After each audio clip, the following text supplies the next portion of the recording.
Greetings, brothers and sisters. C. Kendall here, and I'm with Eldoria Crow. Now, Eldoria, I'm just going to let you introduce yourself right now and tell us a bit about yourself. Okay, hi everyone. My name is Eldoria Crow. I am a demonic witch, and I have my own channel called The Crow Cove with Eldoria Crow. I have on that platform. I have a lot of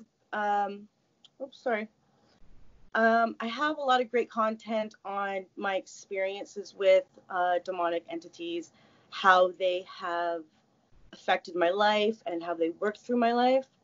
I also have a lot of great interviews with great occultists around the world, where they can share their experiences, and we just talk and share experiences. I have interviewed a couple of authors, Enoch Petrucelli, which was very fun, and Taylor Elwood, and he's a great magician. You can find him at, I forget, it's magicalexperience.com, and he makes amazing books, occult and non-occult. So That's awesome. So I'm just trying to, communicate with more people and have more interviews and just get to know more people in our community. That's awesome. That's awesome. I mean, well, to give a little bit of background into our relationship and our dynamic, basically, I've known Eldoria straight from the beginning. We've known each other for quite a while now. She was a great supporter of my page, The Infernal Obelisk, and then I look into what she's doing, as I do with all my audience members. I like to see what all them are up to, and some of the stuff that you were producing was great. Specifically, your spirit board. Now I get the chance to review that, and if you guys haven't checked that out, go check that out. I got an unboxing of it on TikTok, and my review is on Facebook. So the Facebook page, The Infernal Obelisk. Now, what I wanted to do today is kind of get you on and really discuss this magical technology that you've concocted here, because it is different to what I've seen over the years, and it's just unique. And I know you have your own unique style onto it. So why don't you tell us all a bit about that? Yeah. Okay. So the demonic spirit boards, I was influenced heavily by Lilith with this. I started reading the Citra Aura maybe about 8-9 months ago, and I was looking at it, I was going through it, and I was like, fuck, man, there must be an easier way to do this, or I don't understand, and I didn't have any guidance, and I was trying to comprehend, and I was rereading it, and Lilith, I was working very heavily with Lilith. She kept me up for about 3 nights straight, showing me how to construct a real life Azeroth star, which in the Citra Aura, it says the Azeroth star is the key to the Citra Aura. So I was like, okay. So she was showing me things of how to do it and how to make it. And I went out and I got all the supplies, and I made this board that represents the 11-headed dragon. And each sphere has the names of the demonic entity ruling the Clippa. The mirror itself acts as a portal. You can put the sigil of the demon or a spell. You put your blood on it. You put whatever you want on it, and then you can wipe it off. The board you can take anywhere with you. You can wrap it up. You can take it to the forest and summon demons. Now, that was a huge success. A lot of people loved it, and we were doing it together, and we were working the system together. And then I upgraded, and I wanted to make a board for the gatekeepers, and that is basically the same thing. You work through the 9 gatekeepers through the board. When you have a practical tool like this, it allows your imagination, your creativity just to open up more, and it's just a simple way, and it's fun, and it makes the experience so much fun, Yeah. And even my psychic abilities started to enhance. I would be putting my hands on the board itself, and I was able to read people, and I was seeing things, and Lilith was coming through, and it's just such an amazing tool. So now I custom make them. So it's not just for the 9 gatekeepers or for the clip pod, if there is beginners who they don't know where to start or they're overwhelmed, I can custom make them a board, allow them to choose what spirits they want, or if they want me to choose what spirits come through with me, I can make them their boards, and they can have this piece on their altar, and they can put offerings, they can put whatever they want, and they wrap it up and put it away or keep it on their altar. And it's just it's an amazing tool. Yeah, most definitely. I mean, the interesting thing was, so when I took it out of the box, first off, I was really shocked with the actual energy of the product. Now, there are many out there that claim to consecrate these objects, to consecrate these products before they send them out. And they normally ship them out in bulk. You know, they normally shipping them out about 100 a time, or sometimes even more, through these big corporations. But you can tell 100% that you've put a lot of work into this, and you've imbued a lot of your energy into this and your time into this. When I took this board out, and here's the awesome thing, is you knew exactly what path I was on at the time with the gatekeepers. You knew I was working with that beast type of energy, and you went, okay, so I'm going to make a board for you, you know. And I like that. I like the fact that I didn't have to look through this long ass catalog. I didn't have to choose and pick, because I'm very indecisive. And the great thing about it was, I mean, it was almost as if you'd done some type of an initial reading, and whatever came through, you allowed that to work through you. Most definitely the spirits were working through your hands, and you were the vessel for that. So when I took this board out and I was looking at it, first off, the artwork on it is amazing. I must give you props for that. I mean, the entire idea behind the spirit board is great. And I've never been a big fan of using stuff like this until I got my hands on this, you know. And here's the thing: is with adepts these days, they like to think that these tools are only applicable for the beginners, but it's not. This is a magical technology that the beginners, any novice, and any adept can use too, and it's very applicable. When you were mentioning the fact of when you were explaining it to me, you were giving me sort of like a guide of how it works, and you were saying about, you know, you can put the sigil on the mirror and it easily wipes off. I mean, and it was dedicated to the 9 demonic gatekeepers, so I could have interchanged that with each sigil, and how these marbles that acted as spheric gateways, almost like a vortex, all this was coming together, and I was like, it has multiple functions. This one object has multiple functions, and not only that, but it looks dope. And I think that's important sometimes, you know, when you get people that are creating products that have all these different functions, it can look a little bland. It can look a little basic, but you're very creative. You have a very artistic side, and that definitely shows within the process of making these boards too. Thank you. You know, I have such when I'm creating these boards and I have a client, the spirits communicate with me, and I'll start drawing, and I can feel their energy, and I can feel their colors, and I'll just go through their Facebook and look at some of their pictures and just absorb their energy and see what they're about.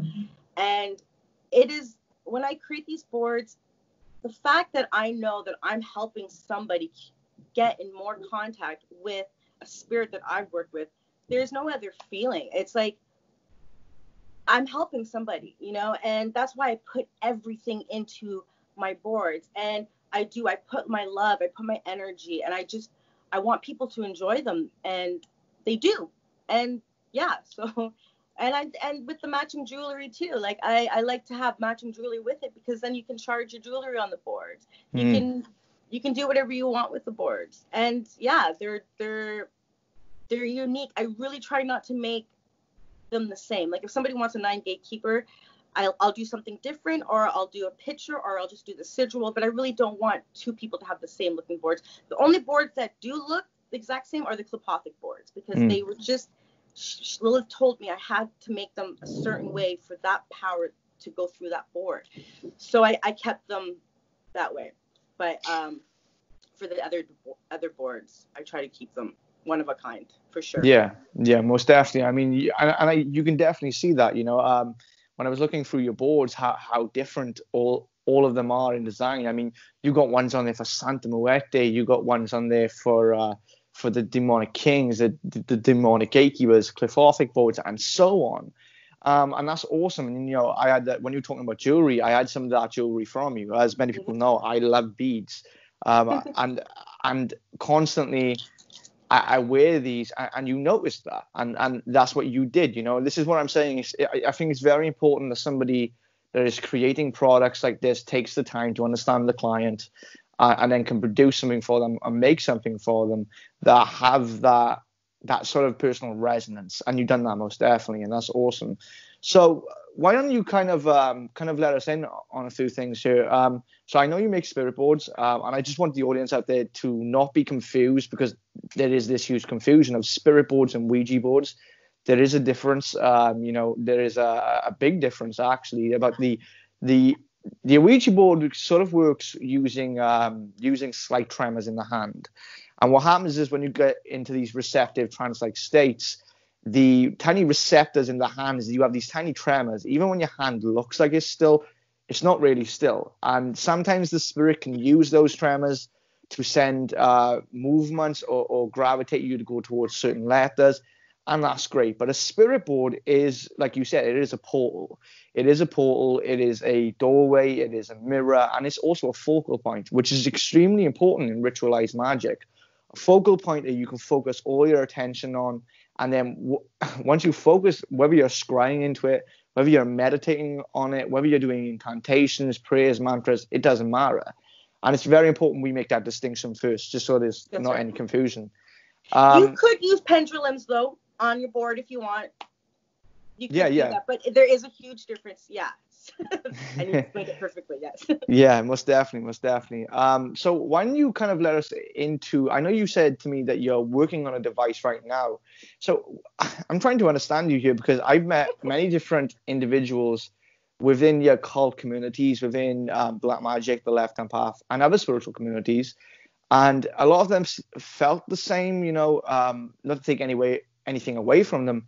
But recently, over the years, I started meeting unique individuals. For example, Barbie and J.S. Gara, I call them the mad scientists. You almost seem to be almost like a magical engineer with these creations that you're making.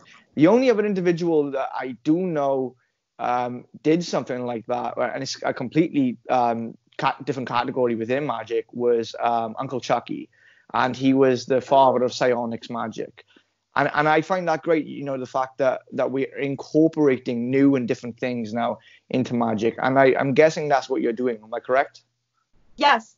Ever since I was a child, I wanted to invent and create. And I have ideas of, I can find a solution to a problem that wasn't even a problem.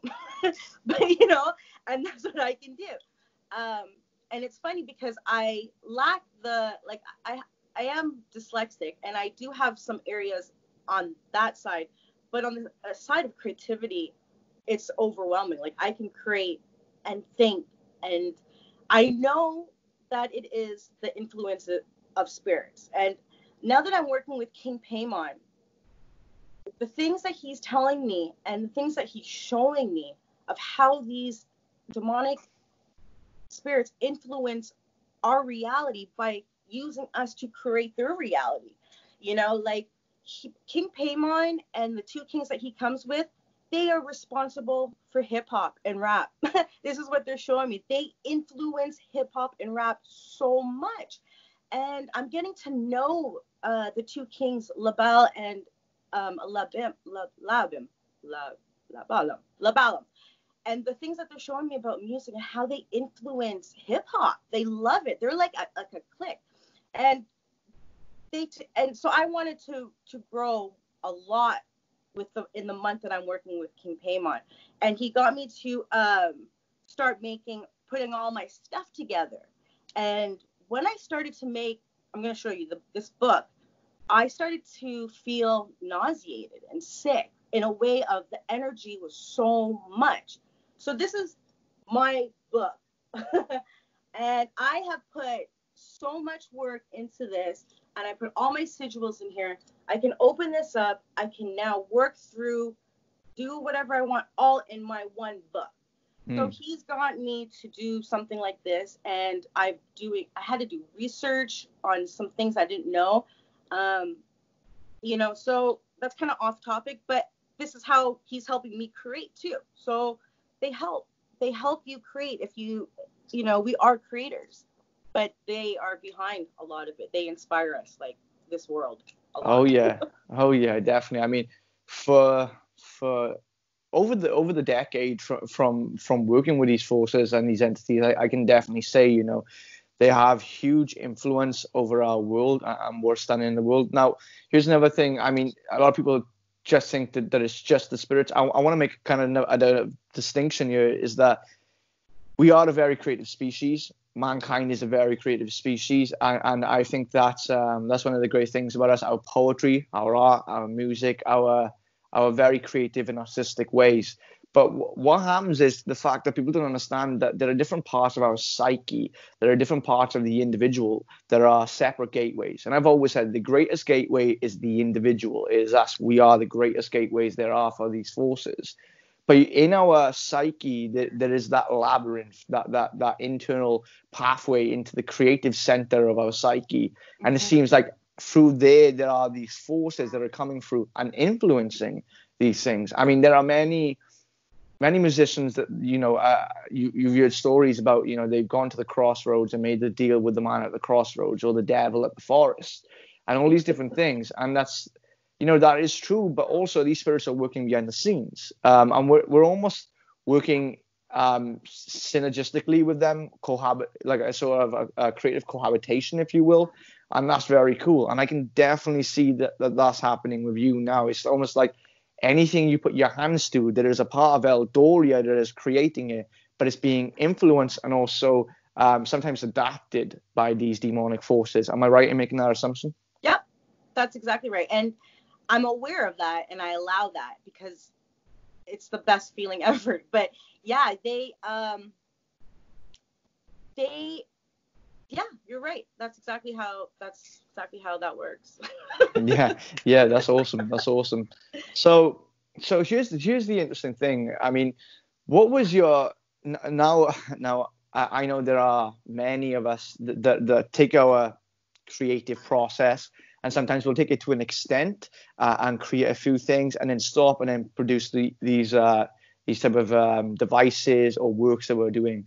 Am I correct in making the assumption that you've not only are you working with these spirit boards and you will keep producing these? I mean, we hope that you keep producing these, but are you working on other projects too? Yeah, I am working on. I haven't gotten the whole blueprint of it yet, but I have seen a device that I can make that will basically trap any curses being thrown at you, any negative energy thrown at you. But through this device, with some process of this device, you'll be able to do some alchemy in it, and it'll be able to transmute that negative energy, turn it into like a solid, and then you'll be able to have that curse, that energy that somebody has sent to you or anything like that, and you'll be able to use that for your own magical workings. Or you don't have to send it back. You could keep, okay, me personally, if somebody curses me, I fucking eat it. I eat your curse. Give me your energy. I can feel it. I want it. I can transmute that shit. And instead of giving it, why give it back don't give them back their energy. Screw that. They give you your energy. Use it. So I've been able to see a certain device, but I still don't understand the mechanics of it completely. But they're giving me little pieces. They're giving me little pieces. And once I have all that together, then I'll go out, make a prototype, try it out. And yeah, I'll what I usually do with my stuff is I usually give my stuff away. Like my boards, I probably gave about 10 to 15 boards for free to people, just so I could see how it worked with them. And some people, they couldn't afford it, and I'm not about the money. I really am not. I wanted them to have that. So when I do finish this, I'll be able to like give a couple people some of them and see how it works for them. But that's one of the things that I'm working on. That's extremely interesting, because the amount of times I've had individuals come to me and talk to me about curses, they're always interested in banishing it away or cleansing it or protecting it. Whereas I think that most of us that walk this path now, once we reach a certain stage in our development, we can we can basically take and siphon that energy, siphon that power that is toxic, that is negative towards us, and then we can do that internal transmutation, what I call the dissolvement process, dissolving the intent, the toxic intent and the toxic energy, boiling that off, and you're left with a solid current of energy and power, and then feeding that into the self. And many individuals struggle to do it. You wouldn't believe how many individuals struggle scared. that. They're scared. Mm-hmm. The first time I did it, I was scared. I'm like, okay, what am I doing here? I am going to absorb, but I was forced in a corner. But people in their logical mind, they're like, I don't want to absorb a curse. What the fuck is that? Like, logically, it doesn't make any sense. Like you're going to absorb a curse. No, but like, there is a process that you can learn to do, to exactly what you do. But most people are just afraid. They're just afraid of it.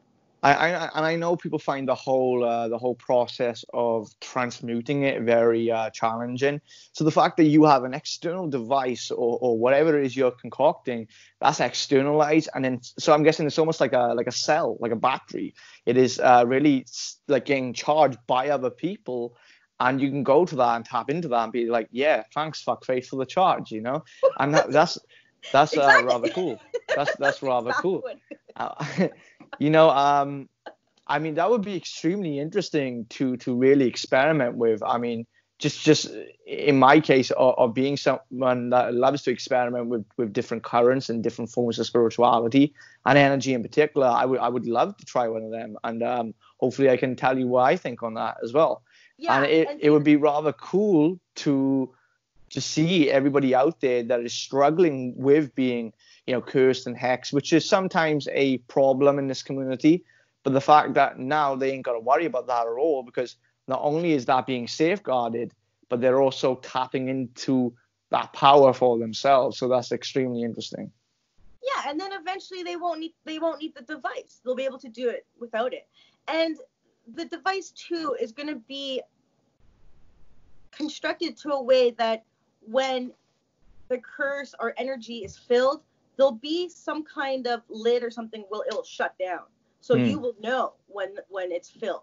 So it's not like, every day you got to check on it. No, it's going to be in a way where this lid will fall. It will fall. But anyways, yeah.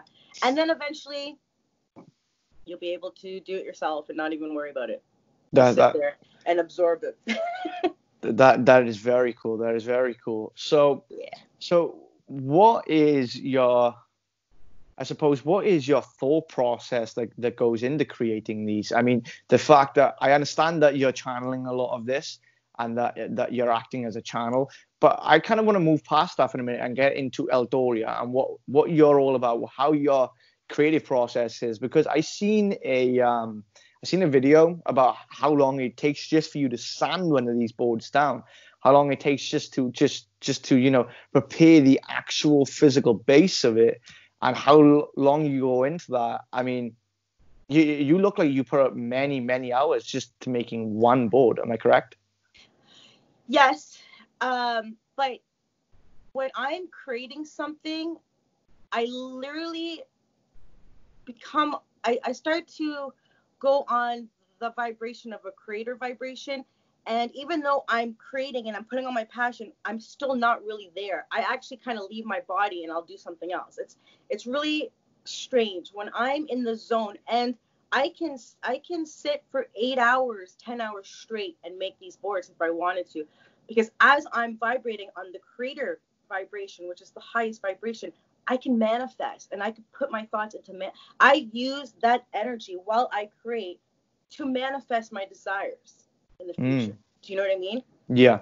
That's what I do. So it's kind of like a win-win for me in that way. And that's why I tell so many people, do what you love to do, because once you are actually in the act of doing something that's passionate, you vibrate on such a high level, and then you can manifest easy, and you can think of things that you want. It's just I don't know.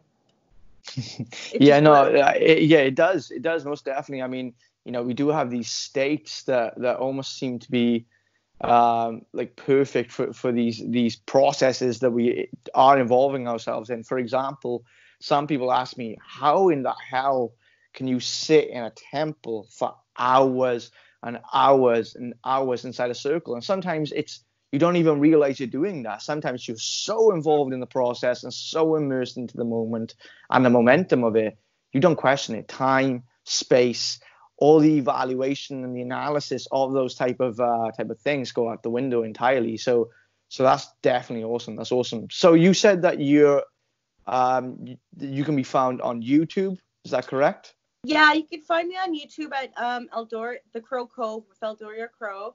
I have my Instagram, and yes, I'm on TikTok. Awesome. Yes, my witch talk, which I'm really enjoying. I'm not gonna lie, it's kind of addicting, but yeah, so that's where you can find me.